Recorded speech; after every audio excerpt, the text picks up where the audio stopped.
श्री सच्चिदानंद सद्गुरु साईनाथ महाराज की जय। सद्गुरु श्री సాయినాథుని శరత్ బాబూజీకి జై. శరచంద్రికలు మొదటి భాగం. సద్గురువు. గురువుగారు: సద్గురువు నీకొకసారి లభించాక, నీ బాధ్యత ఆయన స్వీకరించారు అని తెలిసాక, నీకు కష్టాలు ఎదురైనా ఆయన ఉన్నారనే భావన నీకు అభయాన్నిస్తుంది. అందువలన నీలోని తపన, నువ్వు పడే బాధ పూర్వం వలె అనుభవంగాక నీ అనుభవములో మార్పు వస్తుంది. నీ కోరికలు, సంతోష విషాదానుభూతులలో మార్పు కనిపిస్తుంది. సద్గురువు యొక్క అభయం లభించేదాకా కోరికలు వాటికవే పెరుగుతూ నిన్ను అనంతంగా బాధిస్తాయి. ఆయన లభించిన తర్వాత నీ కోరికల స్వరూపమే మారిపోతుంది. నీకు కోరికలు ఉంటాయి, కానీ అవి ఆయన ద్వారా తీరుతుంటాయి. ఒక దశను చేరుకున్న తర్వాత ఆ కోరికలన్నీ నీ ప్రేమను వ్యక్తీకరించేవిగా రూపుదిద్దుకుంటాయి. గురువుగారు: సద్గురువు ఒక మంచి అధ్యాపకునిలాగా నీలో ఎదగాలనే, పరిణితి చెందాలనే తపనను, ప్రేమను పెంచుకోవాలనే కోరికను, విమర్శన సామర్థ్యాన్ని పెంపొందించి జీవితం యొక్క అర్థం తెలుసుకోవాలనే జిజ్ఞాసను కలిగిస్తారు. మంచి అధ్యాపకుడు చిన్నపిల్లకు విషయం అర్థం కాకపోతే ఇక వల్ల కాదు అనరు.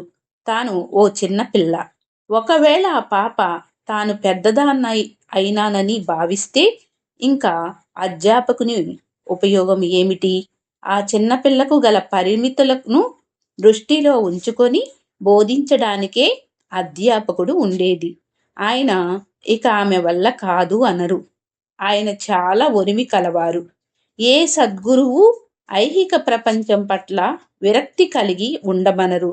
వారి ప్రబోధం నీలో నెమ్మదిగా వ్యక్తిత్వ వికాసం కలిగించి, ఎదగాలనే తపనను పెంచి ఇంకా ఇంకా పరిపూర్ణ వ్యక్తిలా మారుస్తుంది. మనం మొగ్గకున్న రెక్కలను విడదీసి పువ్వును వికసింపజేయలేము. మొగ్గ పువ్వులాగా మారడానికి అవసరమైన ఎరువు, నీరు, వెలుతురు మొదలైన వాటిని దానికి అందజేస్తాము. సద్గురువు చేసేది కూడా నీకు అనుకూల పరిస్థితులను కల్పించడమే. ఆయన కొంత వాచా బోధించి కొన్ని అలౌకిక అనుభవాలను ప్రసాదిస్తారు. సారవంతమైన నేల, ఎరువు, మంచి నీరు, గాలి, వెలుతురు, రక్షణ కొరకు సత్సంగమనే కంచె ఏర్పరిచి మొగ్గ పువ్వు అయ్యేలా చూస్తారు. రాత్రికి రాత్రే మొగ్గ పువ్వులా మారాలని ఆయన నేరుగా ఆ మొగ్గను తాకి దాని రేకులను విడదీయరు. ఆ మొగ్గ దానికి తగిన సమయంలో సహజంగా వికసించి పువ్వుగా మారేలా చేయడం ఆయన పద్ధతి. గురువుగారు: వేమన యోగి ఇహము లేదు పరము గలదను వాడి మాట కళ్ళమాట అని ఒక పద్యములో అంటారు. ఎవరైనా ఇహము అశాశ్వతమైనది, మీరు అదంతా వదిలివేయండి, ఆ పరమైన పరబ్రహ్మ రూపాన్ని ధ్యానించి దాన్ని పొందండి అన్నాడా? వాడు దొంగ. వాడి మాట కళ్ళ అబద్ధం. వాడికి ఏమీ చేతగాక, ఏమీ చెయ్యలేక వాడి అసమర్థతను కప్పిపుచ్చడానికి చెప్పే మాట అది. సమర్థ సద్గురువెప్పుడూ ఆ మాట అనరు. ఇహములోనే పరము చూపువాడే సద్గురువు. నీవనుకునే ఆ భావాతీత స్థితిని ఇక్కడికి నీకోసం తెచ్చి ఇచ్చిన వాడే నిజమైన సద్గురువు. నీవు సంసార బంధనాలను, అన్ని వాంఛనలను, ప్రపంచాన్ని వదిలి పైమెట్టు మీద ఉన్న నా దగ్గరికి వస్తే ఆ బ్రహ్మానందాన్ని నీకు ప్రసాదిస్తానని ఎవరైనా అంటే ఇక ఆయన ఇచ్చేదేమిటి?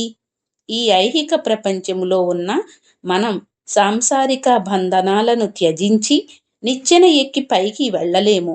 ఇక ఆయన కోసం పైకి ఎలా వెళ్ళగలం?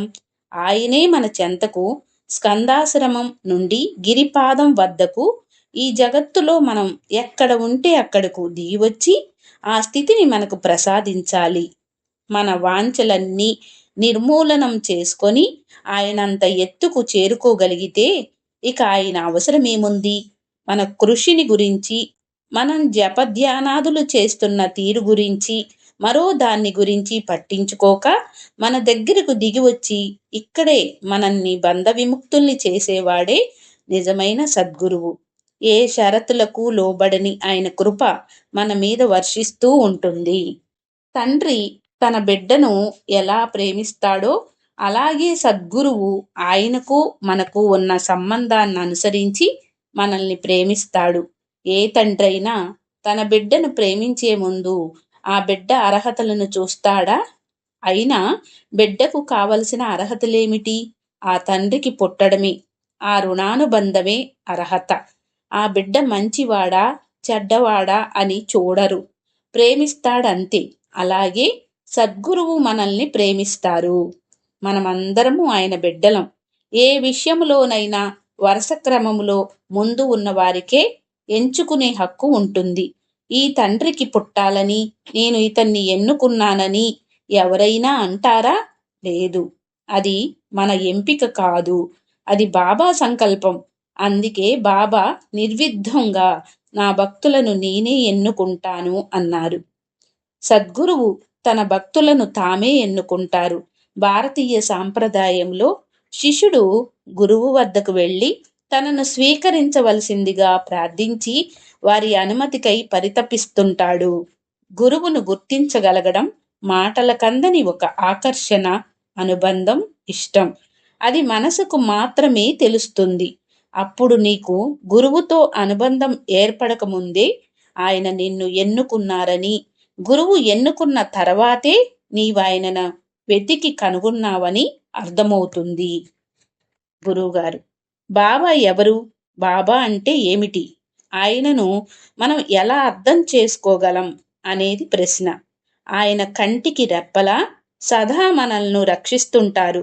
కావలి వానిలా ఎళ్ళవేళలా మనల్ని కనిపెట్టుకొని ఉంటారు.